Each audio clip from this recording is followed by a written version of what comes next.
Good morning students, how are you all. कैसे हैं आप सब। तो आज हमारा 21 जून मॉर्निंग सेशन जो क्लास होता है उसमें हम जीएस पेपर फर्स्ट को डिस्कस करने वाले हैं। Let's see about it. आज हम देखेंगे कि इसमें जीएस पेपर फर्स्ट में हम कौन सा क्वेश्चन लेके आए। बहुत इंपॉर्टेंट क्वेश्चन है और आपका जीएस में और भी कई जगह आपका काम आ सकता है, ऐसे भी आपका काम आ सकता है, राइट। सो हमारा 21 मॉर्निंग सेशन जिसमें हम डेली मेंस का प्रैक्टिस करते हैं। तो देख लीजिए आज कौन सा मैं आपके लिए क्वेश्चन लेके आई हूँ। बहुत अच्छा क्वेश्चन है। What is wetland, why wetlands are significant इन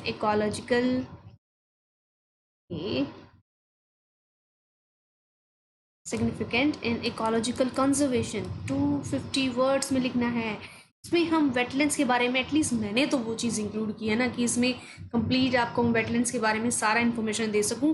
आप इससे बेस्ड ऐसे भी बना सकते हैं, इससे बेस्ड और भी अगर कोई क्वेश्चन आ जाए कंजर्वेशन पे, वेटलैंड्स, इन पॉइंट्स को भी इनमें डाल सकते हैं। तो ये मीन्स की पॉइंट ऑफ व्यू से बहुत इंपॉर्टेंट टॉपिक भी है, एज वेल एज आपका फर्स्ट पेपर जीएस में आप इसका बहुत अच्छे से यूज़ कर सकते हैं, राइट। चलिए, वेटलैंड्स क्या होता है। हम एनवायरनमेंट का पार्ट हमने अभी तक डिस्कस नहीं किया, इसलिए मैंने वेटलैंड की सारी इन्फॉर्मेशन इस एक क्वेश्चन में डाल दी है। आप इसको आराम से पढ़ते रहिएगा और इसको देख के अच्छे से नोट्स बनाइएगा अपने, राइट। इसकी क्या अप्रोच रहेगी हमारी इस क्वेश्चन की। हमको वेटलैंड को डिफाइन करना है, हमको जो रामसर कन्वेंशन है बहुत इंपॉर्टेंट कन्वेंशन है वेटलैंड्स के लिए, हमको वो बताना है। इम्पॉर्टेंस ऑफ वेटलैंड्स बताना है हमको, और चैलेंजेस हैं कुछ, और अगर उसके मेजर्स हैं तो वो भी हमको बता देने हैं। चलिए देख लेते हैं। और फिर उसको हमको कंक्लूजन होगा, जो पॉजिटिव हम कंक्लूजन हमेशा देते हैं आपको पता है, वो हमको इसमें कंक्लूजन दे देना है। In the latest development, India has added 10 more wetlands to sites protected by Ramsar Convention. With this, a total of 37 sites in the country have been recognized under the international treaty. Ramsar convention के under हमारी total अब 37 sites हो गई हैं। Last year हमने एकदम से 10 sites में इंक्रीज कर दी, पहले हमारी 27 साइट्स होती थी, राइट। इतना इन्फॉर्मेशन हमने अगर इंट्रोडक्शन में दे दिया तो एग्जामिनर समझ जाएगा कि इसको क्वेश्चन के बारे में अच्छी नॉलेज है, ठीक है। हमने पूरा उसको कंक्लूड करके बता दिया कि 10 साइट हमने अब जस्ट ऐड की है, उससे पहले हमारी 27 होती थी, अब टोटल 37 हो गई है। चलिए, इतना हो गया। अब हम कन्वेंशन के बारे में बात कर रहे थे। कौन सा convention? Ramsar convention. Ramsar convention में हम बताएंगे कि इंटरनेशनल ट्रीटी है for the conservation and wise use of wetlands. Wetlands का अच्छे से यूज करने के लिए हमने ये ट्रीटी बनाई है ना। चलिए, इट इज नेम, बहुत सिंपल है क्वेश्चन, कोई हार्ड नहीं है आज का। It is named after the Iranian city of Ramsar on the Caspian sea where the treaty was signed on 2 February 1971। 1971 को ये ट्रीटी ईरान के एक शहर के नाम पे, जिसका नाम रामसर है, उसके नाम पे रखा गया और ये ट्रीटी साइन हुई 71 में, ठीक है। Next is known officially as the convention on wetlands of international importance, specially as waterfall habitat, or more recently just the convention on wetlands. It came into force in 1975. तो हमने बताया कि 1975 में ये जो ट्रीटी है कम्प्लीटली लागू हो गई और सब पे, और ये जितनी भी कंट्रीज जो इसका पार्ट है उस पे उन सबको इन कन्वेंशन को लागू करना होगा, ठीक है। ऑफिशियली इसको क्या बोला गया? The convention on wetlands of international importance specially as waterfall habitat, क्योंकि ये वेटलैंड है वाटर से रिलेटेड, तो इसको ये बोल दिया है, ठीक है। चलिए नेक्स्ट देख लेते हैं। The aims of Ramsar list is to develop and maintain an international network. इसका जो एम है वो इंटरनेशनल नेटवर्क बनाना है वेटलैंड्स का, कंजर्व करने का, एनवायरमेंट को, जो वेटलैंड से रिलेटेड जो बेनिफिट्स हैं वो बताना लोगों को, ठीक है। Which are important for the conservation of global biological diversity and for sustaining human life through the maintenance of their ecosystem components, processes and benefits, ठीक है। उनके बेनिफिट्स के बारे में बताना, उनका जो प्रोसेस है वो बताना वेटलैंड्स का। हम रामसर कन्वेंशन की बात करें, ठीक है। The convention entered into force in India on 1 फरवरी 1982। जो इंडिया में अगर ये लागू हुई तो 1982 में, और वैसे कब लागू हो गई? 1975 में, ठीक है। तो ये जरूर याद रखिए, इसीलिए इसी कारण हम 1 फरवरी को एवरी ईयर हम सेलिब्रेट करते हैं वर्ल्ड वेटलैंड डे, ठीक है। द न्यू लिस्ट, नई लिस्ट में हमने क्या बताया कि 10 हमने इंक्लूड किए साइट। 10 साइट कौन कौन सी हैं हमने यहाँ पे पूरा मेंशन कर दिया, आप पढ़ लीजिए। कोई महाराष्ट्र में है, ये ब्यास कंजर्वेशन आपका पंजाब में है, फिर आपका ये जो यूपी में है, कई सारी साइट हैं। तो टोटल ये हमारी 10 साइट हैं। इसको आपको अच्छे से याद करना, प्रीलिम्स के लिए भी ये बहुत इंपॉर्टेंट होने वाला है इस साल। Okay, next is the other Ramsar sites are in Rajasthan, Kerala, Odisha, MP. ये इन स्टेट्स में हमारी जो पहले 27 साइट्स होती थी वो इन सब स्टेट्स में आती हैं। इसकी मैंने पूरी लिस्ट आपको यहाँ पे दे दी है, आप अच्छे से एकदम पीडीएफ में पढ़ना इनको और मेंशन कर लेना, हो सके तो अपना चार्ट बना लेना, सामने रखना उसको हमेशा, आपको बहुत ईजी रहेगा ओके याद करने में। सो ये 27 साइट्स हो गई हमारी ओके यहाँ पे, और इसमें अब हमने 10 मिला दी तो 37 हो गई। With it, this total of 37 sites in the country have been recognized under the international treaty, means Ramsar Treaty. उसके अकॉर्डिंग हमारी 37 हो गई हैं। Wetlands declared as Ramsar site as protected under strict guidelines. ये जो रामसर साइट्स हैं वो strict guidelines के अंडर प्रोटेक्टेड है, ठीक है। The advantages of being prepared as Ramsar site, अगर कोई साइट रामसर साइट डिक्लेयर होती है तो उसकी क्या बेनिफिट हो सकते हैं। Conservation and wise use of wetlands, हमको पता है कि वेटलैंड्स अगर डिक्लेयर हो गई तो उसका कंजर्वेशन होगा, अच्छे से उसका यूज़ किया जाएगा, उसको वेस्ट नहीं होने दिया जाएगा, उसको और पोल्यूशन नहीं उसमें ऐड होने दिया जाएगा। अगर कोई site wetland declare, Ramsar site declare हो जाता है कोई वेटलैंड, ठीक है। और वेटलैंड क्या होते हैं ये भी हम आपको बताएंगे, उसकी भी आप टेंशन मत लीजिए, हमने पूरा इन्फॉर्मेशन मैंने जितना हो सका वेटलैंड के बारे में सब दे दिया इसमें। Receive national and international cooperation for conservation and management. International और नेशनल कोऑपरेशन होता है जो भी कंजर्वेशन, वेटलैंड की कंजर्वेशन के लिए, वो इसमें इंक्लूड होता है अगर कोई साइट रामसर साइट डिक्लेयर हो जाती है तो। रिसीव सेंट्रल फंडिंग, उसको सेंट्रल फंडिंग मिलती है। सपोज इंडिया में अगर कोई भी वेटलैंड साइट है जितनी भी, वो इंक्लूड अगर हो जाती है रामसर साइट में तो उसको सेंटर फंड करता है कि उसमें जो डेवलपमेंट के काम है वो और ज़्यादा हों, उसको कंजर्वेशन के जो काम है वो और ज़्यादा हों। Boost in tourism, of course अगर कोई साइट हमारी टूर इसमें उसका कंजर्व हम अच्छे से करेंगे, उसको अच्छे से प्रिजर्व रखेंगे तो उस पर टूरिज्म भी आएगा, उस पर और हम उसको डेवलप कर सकते हैं, प्रमोट कर सकते हैं उस साइट को, तो वहाँ से हमको इनकम हो जाएगी, ठीक है। Next is employment generation for locals and bring economic benefits for surroundings areas due to increased tourism. अगर टूरिज्म बढ़ जाता है तो क्या होगा, लोकल्स को उसकी जो एम्प्लॉयमेंट होगी उनको काम मिलेगा, लोकल लोग होंगे वहाँ के, और जो आसपास के एरिया हैं उनको इकोनॉमिक बेनिफिट होगा क्योंकि वहाँ पे पैसा आना शुरू हो जाएगा। गेटिंग में awareness creation for the conservation of other wetlands in the state, अगर उस स्टेट में एक साइट वेटलैंड डिक्लेयर हो गई रामसर वेटलैंड, तो जो बाकी की भी जो साइट होती हैं वो भी, उनका भी कंजर्वेशन स्टार्ट हो जाएगा जस्ट बिकॉज कि एक साइट उनकी रामसर में इंक्लूड हो गई है। सो अगर एक इंक्लूड हो जाती है तो सबको बेनिफिट हो जाता है, ठीक है। अब आगे देख लेते हैं अब वेटलैंड्स क्या है, ये भी हम बता देते हैं अच्छे से। Wetlands according to the convention, means Ramsar convention के according, wetlands include almost any habitat where water is key to the environment and its wildlife. अगर कोई भी साइट जहाँ पे वाटर एक की है एनवायरनमेंट का, और जहाँ पे मतलब पानी है, किसी ना किसी फॉर्म में पानी है वहाँ पे, और एनवायरनमेंट और वाइल्ड लाइफ के लिए वो पानी इंपॉर्टेंट है, चाहे वो कोई नदी हो सकती है, कोई तालाब हो सकता है, ओके, बट वो एनवायरनमेंट के लिए इंपॉर्टेंट होना चाहिए और वाइल्ड लाइफ की जो लाइफ उसको इफेक्ट करना चाहिए, ठीक है। कोई भी हैबिटाट हो सकता है। वेटलैंड्स इंक्लूड स्वैम्प्स हो सकता है, मार्शेस हो सकता है, बिल बाउंक्स हो सकता है, लेक्स, मतलब कोई पानी का जो एरिया जो खड़ा हुआ हो सकता है या थोड़ा सा बहता हुआ, ऐसा भी हो सकता है, ठीक है। मैंग्रोव्स हो सकते हैं, कोरल रीफ्स हो सकती है, पीट बॉक्स हो सकते हैं, bodies of water whether natural artificial permanent of temporary. कहने का मतलब है कि कोई भी साइट हो सकती है जहाँ पे वो पानी खड़ा हुआ है या पानी चल रहा है, डिफरेंट काइंड ऑफ ये साइट हो सकती हैं जिसमें आपकी कोरल रीफ भी इंक्लूडेड है। कई बार ये भी क्वेश्चन आ जाता है कि आपका कोरल रीफ वेटलैंड है कि नहीं। Yes, coral reefs are wetlands, okay. तो ये परमानेंट भी हो सकता है, टेम्पररी भी हो सकता है, आर्टिफिशियल मीन्स मैन मेड भी हो सकती है, कोई लेक जो नेचुरल है वो भी हो सकती है वेटलैंड का पार्ट, ठीक है। तो water with in these rivers can be static और फ्लोइंग। ये वाटर इसमें स्टैटिक मतलब खड़ा हुआ पानी भी हो सकता है और पानी चलता हुआ भी हो सकता है, फ्रेश हो सकता है, साफ पानी, मीठा पानी हो सकता है, ब्रैकिश मतलब खारा पानी भी हो सकता है, and can include inland rivers and coastal और marine water. To a depth of 6 meters at low tide. अगर कोई लो टाइड आता है तो वो जो पानी का डेप्थ है वो एटलीस्ट 6 मीटर तक जाना चाहिए, अगर वो कोस्टल एरिया में इंक्लूड है, ठीक है। There are even underground wetlands, यहाँ मतलब कुछ ऐसे वेटलैंड भी हैं जो अंडरग्राउंड भी पाए जाते हैं, जो मतलब धरती के नीचे भी अगर कोई सपोज जहाँ पे पानी है जो लगता है कि वाइल्ड लाइफ के लिए और एनवायरमेंट कंजर्वेशन के लिए इंपॉर्टेंट है, वो साइड में इंक्लूडेड है, right. Anywhere from estuaries, lakes, and rivers to underground aquifers, mangroves, coral reefs, and rice paddies count. कोई भी एस्चुरी हो सकती है, लेक्स हो सकती है, इवन राइस फील्ड जो है पैडीज वो भी काउंट हो सकती हैं वेटलैंड में, ठीक है। कहीं पे भी इंडिया में मतलब किसी भी जगह पे कोई अगर पार्ट हो। सिग्निफिकेंस ऑफ वेटलैंड, अब वेटलैंड का देख लेते हैं क्या फायदे हैं अगर कोई साइट वेटलैंड हो जाती है तो। बैलेंसिंग इकोसिस्टम, सबसे पहले और सबसे इम्पॉर्टेंट पार्ट है कि इकोसिस्टम को बैलेंस कर देते हैं वेटलैंड्स। कैसे?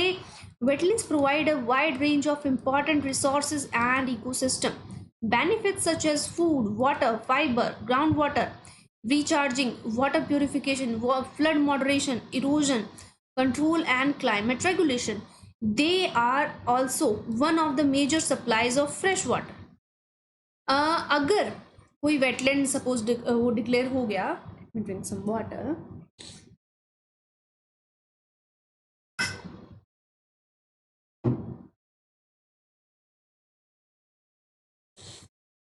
हाँ चलिए देखते हैं कि वेटलैंड, अगर कोई साइट जिसको हम वेटलैंड डिक्लेयर कर देते हैं वेटलैंड है, तो उसका क्या बेनिफिट होगा। वो इकोसिस्टम जो आसपास का फूड सिस्टम है, वाटर है, फाइबर है, वो सब चीज़ें, और वाटर प्योरिफिकेशन का सबसे इंपॉर्टेंट वो काम करता है अगर कोई वेटलैंड होता है। फ्लड मॉडरेशन मीन्स कोई किसी जगह पे फ्लड आ गई, बहुत फ्रीक्वेंट फ्लड आती है और वहाँ पे कोई आसपास कोई तालाब है, अरे तो वो क्या करते हो, पानी को सोख लेंगे, पानी इकट्ठा हो जाएगा तो आसपास के एरिया में पानी नहीं भरेगा, ठीक है। तो इकोसिस्टम को बैलेंस करने में वेटलैंड्स का बहुत बड़ा हाथ होता है, ठीक है। ये देखिए इरोजन कंट्रोल में भी काम आते हैं, क्लाइमेट रेगुलेशन में काम आते हैं। They are also one of the major supplies of fresh water. Fresh water का मेजर सप्लाई वेटलैंड से ही होता है। कोई लेक है सपोज, तो वहाँ से अगर फ्रेश वाटर आ रहा है, जैसे वूलर लेक है हमारी इंडिया की सबसे बड़ी फ्रेश वाटर लेक है ना जम्मू एंड कश्मीर में, तो वो फ्रेश वाटर लेक है। फ्रेश वाटर का मतलब ये नहीं होता है कि वो एकदम पीने लायक पानी है, मतलब एज कम्पेयर टू जो नमकीन पानी होता है, जो खारा पानी होता है, उसके कंपैरिजन में ये पानी काफ़ी सही होता है, ठीक है। नेक्स्ट इज बायोडाइवर्सिटी हॉटस्पॉट, मतलब the wetland support rich biodiversity and help stabilise water supplies. जैसे इंडिया में बहुत सारे biodiversity hotspot like western Ghats, eastern Himalayas जो भी हैं, ईस्टर्न घाट्स हो गए, तो इसमें क्या होगा कि आपके हॉटस्पॉट वो कब बोली जाता है किसी साइट को, जब वहाँ पे वहाँ की बायोडाइवर्सिटी बहुत हाई क्वालिटी की होती है, वहाँ पे फ्लोरा फोना बहुत ज़्यादा मात्रा में पाए जाते हैं, ठीक है। और वेटलैंड कैसे हेल्प करते हैं कि वो बायोडाइवर्सिटी को हेल्प करते हैं, stabilize water supplies, clean polluted water, protect shore lines and recharge ground water aquifers, ठीक है।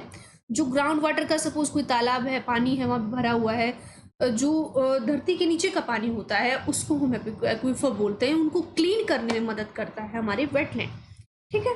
पोल्यूटेड वाटर को क्लीन कर देते हैं, सपोज वहाँ का हमने पढ़ा था ना, एक क्वेश्चन भी हमने आई थिंक डिस्कस किया था कि जो नेचुरल प्रोसेस है, कोई प्लांट है वो कैसे अमोनिया और उसका जो नाइट्रोजन जो अर्थ के अंदर होते हैं, इम्पोल्यूटेंट जो पोल्यूटेंट्स होते हैं जो पानी को पोल्यूटेंट करते हैं, उनको निकाल के और बाहर वाया एयर वो उनको बाहर निकाल देता है, तो पानी ऑटोमेटिकली प्योर हो जाता है, ठीक है। तो वेटलैंड्स उसमें भी काम करते हैं। Food basket. Wetlands play an integral role in ecology of the watershed.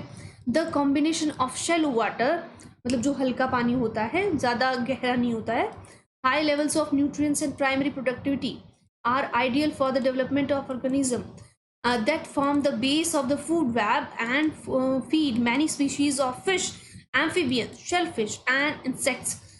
Food basket means जो फूड साइकिल है और उसमें वेटलैंड बहुत इंपॉर्टेंट पार्ट प्ले करता है कि वहाँ पे कोई स्पीसीज़ है वो आगे बढ़ रही है, जैसे फ़िश हो गया, फ़िश से रिलेटेड ही पानी में रहने वाली कुछ स्पीसीज है, अगर वो वेटलैंड अच्छा है, उसका केयर किया जा रहा है, तो ऑटोमेटिकली उसका जो अंदर जो वाइल्ड लाइफ जो एक्वाटिक लाइफ पाई जाएगी वो उसका लाइफ भी अच्छा होगा और उसका क्वालिटी भी अच्छा होगा, तो उसकी प्रोडक्टिविटी बढ़ जाएगी, उसका लाइफ शेल्फ बढ़ जाएगा। I getting me? तो उसका फूड बास्केट है मीन्स जो वेटलैंड के कारण वो बढ़ जाएगा, ठीक है। A safe habitat, wetlands, they are multifunctional habitats. They nurture means देखभाल करते हैं, a great diversity of life. They are also important as feeding and breeding grounds of for migratory birds. Migratory birds आपने कई बार news में देखा होगा कि गुजरात में जो लेक्स हैं, जो पानी वहाँ पाया जाता है, वहाँ पे बाय द टाइम वहाँ की जो रशिया की साइबेरिया से जो फ्लैमिंगोज हैं वो उड़ के आते हैं, वहाँ मेटिंग करते हैं, सिर्फ अपना एक पर्टिकुलर टाइम पे आते हैं, क्योंकि उस टाइम पे साइबेरिया में बहुत ठंड होती है, जो उनके सर्वाइवल के लिए थोड़ा सा स्ट्रगल करना पड़ता है उनको, वहाँ पे इतना सर्वाइवल के लिए इजी नहीं होता है उनका वहाँ पे। तो that's why they migrate from Siberia to our Gujarat. और फ्लैमिंगोज जो होते हैं पर्टिकुलरली, वो सेफ हैबिटाट वो कहाँ होता है उनका, वेटलैंड्स उनको हम बोलेंगे, ठीक है। So wetlands they are multi functional habitat. वहाँ पे आपका एक्विटिक भी रह सकते हैं, वहाँ पे आपके माइग्रेटरी बर्ड्स भी रह सकते हैं, वहाँ पे आपके इंसानों के भी काम आ सकते हैं, राइट। तो वो मल्टी फंक्शनल है वेटलैंड्स। ग्रेट डाइवर्सिटी होती है, उसको हेल्प करते हैं नर्चर करने में, ठीक है। फीडिंग और ब्रीडिंग में हेल्प करते हैं, क्लाइमेट प्रोटेक्शन में हेल्प करते हैं। कैसे? Wetland store carbon within their plant communities.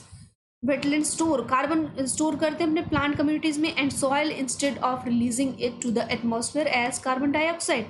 मतलब जैसे कई प्लांट्स जो होते हैं लैंड के, वो कार्बन डाइऑक्साइड के रूप में अपना कार्बन जो वो निकाल देते हैं, इंपॉर्टेंट न्यूट्रिएंट्स कई बार उनके रिलीज हो जाते हैं, बट वेटलैंड्स में वो स्टोर रहते हैं। जैसे हमारा सुंदरी का पेड़ हो गया, मार्शेस हो गए, हमारे मैंग्रोव्स में वो क्या होते हैं, वो पेड़ बहुत ही न्यूट्रिशियस होते हैं, उसमें बहुत न्यूट्रिशन रहता है बिकॉज ऑफ मैंग्रोव्स। तो वो हाईली इंपॉर्टेंट हमारे जो ट्रीज होते हैं, जस्ट बिकॉज वेटलैंड्स में बहुत high diversity of wild life और high diversity of plant life पाई जाती है, just because of this, okay, because wetlands store their nutrients very well. Thus wetlands help to moderate global climate condition। तो क्या जो wetland है वो हमारे ग्लोबल क्लाइमेट कंडीशन को स्टोर करने में, उसको जनरेट करने में और उसको अच्छा करने में हेल्प करेगा, ठीक है। Next is flood protection. Flood protection means जो हमारे वेटलैंड होते हैं वो function as a natural sponges that trap and slowly releases surface water, rain, snow melt, ground water and flood waters which lowers food heights and reduces erosion. ठीक है, जो एक suppose एक तालाब है, यहाँ पे तालाब में पानी है, तो पानी धीरे धीरे रिस रहा है, उसमें नीचे से कच्चा है, तो वो पानी जो आसपास के एरिया को बाढ़ से परेशान करता था, तो वो पानी यहाँ पे जाके उसको वेटलैंड में अच्छे से यूज़ किया जा सकता है। वो धीरे धीरे नीचे सिंक करेगा तो वाटर लेवल अच्छा हो जाएगा ज़मीन के नीचे, ठीक है। वो पानी अगर नीचे वहाँ इकट्ठा रहेगा तो वाइल्ड लाइफ अच्छा हो जाएगा, वहाँ के जानवरों के लिए बेटर रहेगा। तो एज अ होल हम ये कह सकते हैं कि वेटलैंड किसी भी तरह से नुकसान नहीं करते हैं, हर तरह से हर प्रकार की बायोडाइवर्सिटी को हेल्प करते हैं इवॉल्व करने में, राइट। सो फ्लड हाइट को कम करेंगे और रिड्यूस इरोजन को कम करेंगे। इरोजन मीन्स मिट्टी का इरोजन होता है, मिट्टी टूटना शुरू हो जाती है बिकॉज ऑफ कि वहाँ पे सूखा है, कई बार बाढ़ आ जाती है, उस वजह से मिट्टी इरोजन कर जाती है। तो अगर वहाँ पे वेटलैंड होंगे तो वो उस मिट्टी को कंजर्व कर लेंगे, ठीक है। तो जो हमारी एलुवियल सोल होगी, जो इम्पॉर्टेंट सॉइल होती है हमारी प्लांट्स को ग्रो करने के लिए, ग्रेन्स को ग्रो करने के लिए, वो उसका हम सेव कर सकते हैं उसको, ठीक है। सो पुराने टाइम में आपने सुना होगा कि कितने भी राजा थे वो ज़्यादा फोकस करते थे बावड़ियाँ बनाने में, तालाब बनाने में, जगह जगह, ठीक है, because of they know the fact that wetlands are very important for the biodiversity, right. So ये सब हमने बायोडाइवर्सिटी, प्लांट्स, वेटलैंड्स के इंपॉर्टेंस देखी, हमने रामसर कन्वेंशन देखा, उसकी डिफरेंट साइट्स देखी, टोटल 37 साइट्स हो गई, पहले 27 थी, 10 साइट के नाम भी मैंने इंक्लूड कर दिए, वो भी आप देखेंगे। अब चलिए देखते हैं इसका लास्ट पार्ट, चैलेंजेस, ठीक है। एक्सप्लॉयटेटिव डेवलपमेंटल एक्टिविटीज, इसके सामने कौन कौन से चैलेंज है वेटलैंड्स के लिए, ठीक है। Wetlands in India are under threat due to urbanisation, land use changes, municipal and industrial pollution, global climate change, which is an important determinant of loss and changes in wetland ecosystem। जैसे कि urbanisation हो रहा है, industrialism बढ़ रहा है, तो उसी की वजह से जो वेटलैंड है उस पर भी खतरा है और उसकी जो पोल्यूशन है वो उसमें बढ़ रहा है, ठीक है। Various factors such as infilling for agriculture and construction, pollution, over exploitation, ये सब नॉर्मल पॉइंट जो हम पोल्यूशन के लिए लिखते हैं, जो हम एनवायरनमेंट सेफ्टी के लिए लिखते हैं, वो सब पॉइंट भी अब इसमें इंक्लूड कर देंगे, ठीक है। अगर ज़्यादा ओवर एक्सप्लॉयटेशन होगा किस चीज़ का तो ऑब्वियसली उसकी जो मेन चीज़ है, जो इंस्टिंक्ट है, वो ख़त्म हो जाएगा, ठीक है। लैक ऑफ प्रोटेक्शन और रिकॉग्निशन, उसमें प्रोटेक्शन का लैक पाया जाता है। Then since colonial times wild wetlands have been ignored from long, हमारे जो इंडिया के वेटलैंड्स है बहुत पुराने समय से उनको इग्नोरेंस चल रहा है, ठीक। Over the years people who were traditionally involve in managing wetlands से नो मोर देयर, मतलब क्या होता है कि पुराने टाइम पे जो वेटलैंड्स थे वो आज ख़त्म हो गए हैं। Even in the way wetland system were considered by government authorities has change, पहली जो गवर्नमेंट अथॉरिटी थी और वो उनको जो सिस्टम था वेटलैंड्स को देखने का कि इसको हम वेटलैंड मानेंगे इसको नहीं मानेंगे, तो आज वो भी चेंज हो गया है। All this together has impacted wetlands and their future, ठीक है। तो ये सब ने वेटलैंड्स को इम्पैक्ट किया है। डिसअपियरिंग एट फास्ट रेट, अब क्या हो गया कि धीरे धीरे वेटलैंड्स कम होना शुरू हो गए हैं बिकॉज पानी कम हो रहा है। It is estimated that wetlands are vanishing 3 times faster than forest and their rate of disappearance is increasing, ठीक है। जो उनके खत्म होने की जो रेट है वो बहुत जल्दी हो रही, वो बढ़ रही। For instance 87% of wetlands have been lost since the 1700 and 35% have disappeared since the 1970। Total कितना ये देखिए, अराउंड 75% तो खत्म ही हो गया वेटलैंड्स, जो पुराने टाइम से 1700 से और आज तक इतना पहले वेटलैंड्स हुआ करते थे इंडिया में। कोई कंस्ट्रक्शन बन गया, कोई वैसे ही ख़त्म कर दिया, कोई पोल्यूशन में दब गया, राइट। तो ये सब रीज़न होते हैं जब हमारे वेटलैंड्स एकदम से ख़त्म हो गए पूरी तरह से, ठीक है। So, no doubt, India has ignored its wetland for long, but there is still some hope। अगर हम conclusion लिख रहे हैं, हमको पता है, तो हम पॉजिटिव ही लिखेंगे, हम नेगेटिव नहीं लिखेंगे कि एकदम अब कुछ नहीं हो सकता है, अब तो हम कुछ नहीं कर पाएंगे, राइट। हम इसको लिखेंगे कि अभी भी हम इग्नोर कर रहे हैं, हमको पता है, बट अभी भी कुछ चांस है कि इंडिया में वेटलैंड्स हम अच्छे कर पाए, ठीक है। But there is still some hope as in recent times there has been a lot of focus on restoring their health, though not all may get saved, there is still a chance for some, ठीक है। अगर सब नहीं बचा सकते तो थोड़े तो बचा सकते हैं, तो वहाँ उसका भी चांस बनता है, ठीक है। This is all about today. तो ये मेरे सोशल साइट्स हैं, आप मुझे यहाँ पे ज्वाइन कर सकते हैं। यूट्यूब पे आप मुझे सब्सक्राइब कीजिए और लाइक कीजिए, शेयर कीजिए, सब्सक्राइब कीजिए, राइट, और बेल आइकन को भी प्रेस कर दीजिए जिससे आपको नोटिफिकेशन आएंगे तो पता चलता रहेगा। So thank you so much for joining me today. और ये आज का जो मेंस के लिए आंसर राइटिंग जो फर्स्ट पेपर का हमने डिस्कस किया क्वेश्चन, बहुत इंपॉर्टेंट क्वेश्चन है। आप इसको 150 वर्ड्स में सब लिखेंगे और मुझे दिखाएंगे, टेलीग्राम पे मुझे सेंड कर दीजिए, right. So this is all about today. So thank you so much.